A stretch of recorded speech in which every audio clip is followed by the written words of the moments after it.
Hello, second period. I've got some helpers with me today. I have Jack and Sophie. Do you guys want to say hi? Hi. Hi. Hi, second period. Okay, so chapter 31 is called The Legend of the Night Gardner.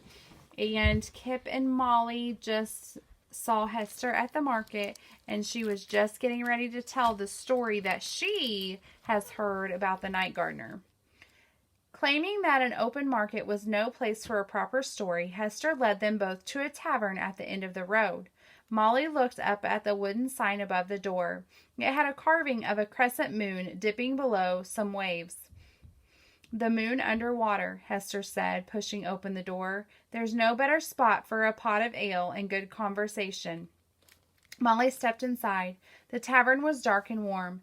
What little light blended in through the shuttered windows had soaked up by the thick cloud of smoke that floated above the tables, so thick that it hid the rafters. Men and a few women sat in chairs, talking in hushed tones. Every so often the silence was broken with a startling burst of laughter, or a clanking of plates, or the sharp scrape of a stool against the wooden floor. "Ho there, Hester," one man called. "Come to treat us with a song?" "Not today, William." Molly and Kip followed her to an empty table in the corner that seemed to be waiting for them. "Make yourselves comfortable," she said, carefully removing her pack from her shoulders and setting it beside the table. When she was seated, the pack was nearly as high as her head.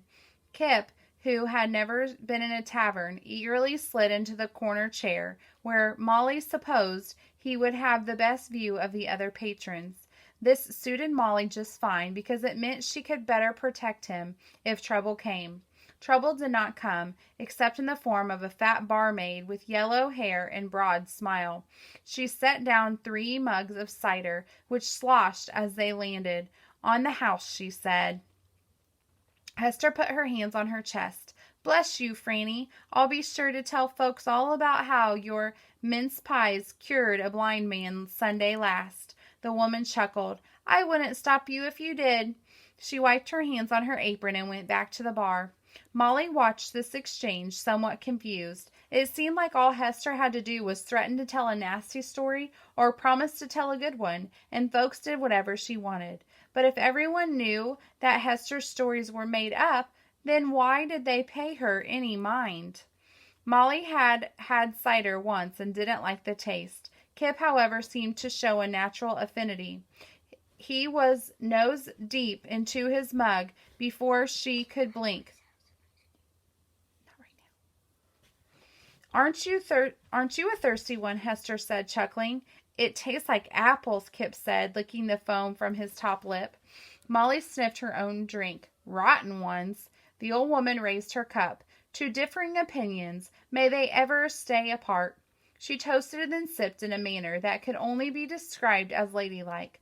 Molly pushed her drink aside. "You promised us a story." "Indeed I did." Hester set down her mug and dabbed her lips on the edge of her cloak. "But first there's a question of what kind of story it'll be." Molly rolled her eyes. The woman had a way of answering questions without answering questions. "What kind of story?" she said. "You mean like happy or sad?" "Stories come in all different kinds." Hester scooted closer, clearly enjoying the subject at hand. "There's tales, which are light and fluffy, good for a smile on a sad day. Then you got yarns, which are showy. Yarns reveal more about the teller than the story. After that there's myths, which are stories made up by whole groups of people. And last of all, there's legends." She raised a mysterious eyebrow. "Legends are different from the rest on account no one knows where they start. Folks don't tell legends, they repeat them over and again through history. After the story I have for you," she sat back on the stool, "why, that one's a legend." Molly was trying to follow. "So legends are true then?" The woman shrugged again, not an answer. "Who's to say? Truer than the rest, I suppose." She raised a finger. "But you should know, legends are very expensive." Molly sighed. "We haven't got money, as you're well aware." The woman waved her off. "I don't want your money. You'll pay Hester the same way everyone does." She gestured to her pack beside her. Molly looked at the jumble of trash and bric-a-brac, realizing for the first time that every object there presented a story. She wondered what sort of story might have been bought with a pair of baby shoes, or a tortoise shell, or hedging shears. "If you don't want money, what do you want?" Molly said. The woman's eyes drifted to Kip's crutch propped against the wall. "I could always do with a fine walking stick." Molly put a hand on her brother's leg. "You can't have that," she said. The woman chuckled. "I didn't think so. So let's see." She rolled her fingers on the table, screwing up her face in thought. "I couldn't help but notice. Ever since I showed up, your brother's had one hand buried in his pocket." Molly looked down at Kip and saw that he did indeed have one hand in the pocket of his coat. It was balled up in a little fist, as though he were holding something. He shifted, uncomfortable. "My hand's cold," he said. The woman smiled. "Cold or not, you give me whatever's in there, and we'll call it even." It was obvious that Kip did not want to do this. Molly leaned toward him. "We got no choice," she whispered. The truth was, Molly was grateful that the woman had asked for the contents in Kip's pockets and not her own. In her pocket were the letters from Ma and Dad. She would never be able to give those up. Kip bit his lip. "All right." He pulled his fist from his pocket and placed something small on the table. "It's a wishing button. Molly gave it to me." "You don't say," the woman whistled. "Two pups come to me wanting to know about a man in a tree, and of all the things they could pay, they give me a button to wish on." She picked it up, holding it between her fingers like a jewel.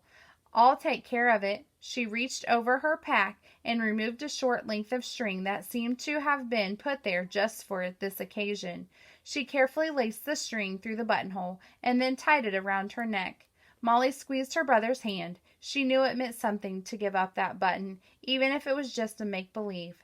"We paid your price," she said. "Now let's hear the tale."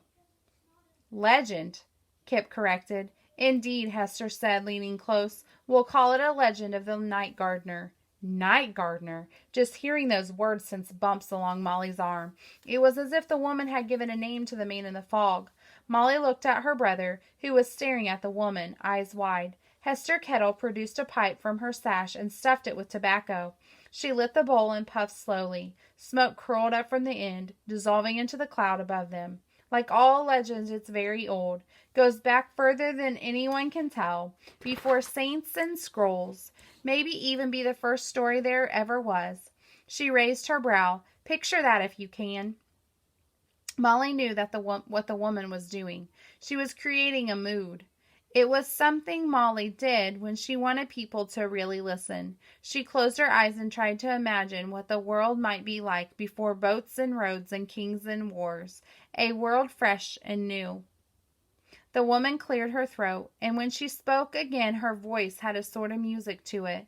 "There once was a wise man who lived in a garden.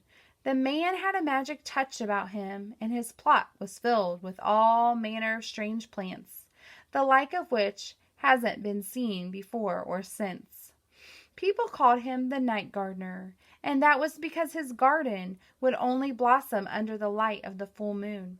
Molly looked at Kip, who was looking at her. Did this woman somehow know about the flowers in the woods? Was she teasing them? Did the flowers glow white?" Kip asked. "I hadn't heard that," Hester said. "I suppose they might have. Glowing or not, the man loved his garden, and he cared for it year in and year out.